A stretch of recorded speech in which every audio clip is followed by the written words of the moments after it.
welcome to Merino Homes. My name's Katie, I'm co-owner with David.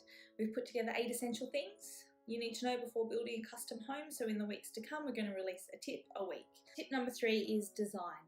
Design is key for cost-effective building and to enjoying your home in the years to come. So you have your builder's there to see any obstacles you may have in the construction period with your site, but you need to get a good architect. Getting a good architect is key for having that home designed properly and for your needs. Normally builders pair up with architects and they have someone that they can trust and rely on. If you get a good architect and builder team, that is key for the design process to invest yourself at the beginning stage in design so you can enjoy that home in the years, not only through the construction period, but through in the years to come. So design is key.